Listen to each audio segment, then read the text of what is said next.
Students, இந்த வீடியோவில் வந்து நம்ம என்ன பார்க்க போகிறோம்னா டேட்டா மெஷர்மெண்ட்டை பற்றி தான் வந்து இந்த வீடியோவில் நம்ம பார்க்க போகிறோம். ஸோ டேட்டா மெஷர்மெண்ட்டை பற்றி நீங்கள் வந்து அதாவது டேட்டாவை நம்ம கலெக்ட் பண்ணுறோம்னா அதை எப்படி நம்ம வந்து வகைப்படுத்தலாம், ஆனால் என்ன டைப் ஆஃப் டேட்டாவை நம்ம வந்து பிரிக்கலாம் அப்படிங்கிறத பார்க்க போகிறோம். ஸோ அதில் ஒரு டெஃபினேஷன் தான் உங்களுக்கு நான் அதில் கொடுத்துருக்குறேன்.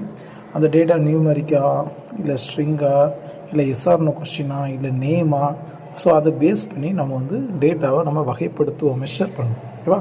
ஸோ பார்த்தீங்க இங்கே ஒரு ஸ்லாட் உங்களுக்கு கொடுத்துருக்குறேன். இது உங்களுக்கு புரிஞ்சிருக்கும். மெஷர்மெண்ட் எப்படி பிடிக்காங்க? Nominal, ordinal, interval, ratio. இந்த ரேஷியோனா உங்களுக்கு தெரியும். இன்டர்வல்னால் இன்டர்வல் பெட்வீனில் இருக்கும். ஸோ இதிலேருந்து அது வரைக்கும் சொல்லி கிலோமீட்டர்லாம் நம்ம எப்படி வந்து இல்லை வகைப்படுத்தலாம். இந்த மொத்தத்தில் இருக்கிற எல்லா டேட்டாவையும் இந்த 4 லெவலுக்குள்ளே தான் நான் நம்ம கொண்டு வருவோம். இன்னொரு சார்ட்டில் பார்த்தீங்கன்னா இதில் உங்களுக்கு இன்னும் கிளியராக இருக்கும். மெஷர்மெண்ட்டில் நாமினல் அப்படின்னாலே அதில் நேம்டு வேரியபிள்ஸ், ஆர்டினல் அப்படின்னா நேம்டு ப்ளஸ் ஆர்டர் வேரியபிள்ஸ், இன்டர்வல்னால் நேம்டாகவும் இருக்கும், ஆர்டர் ப்ளஸ் இப்படி இங்கே அந்த சிம்பிளாக உங்களுக்கு புரியுற மாதிரி இருக்குது. ரேஷியோனா ஸோ அதில் எல்லாமே அடங்கும்.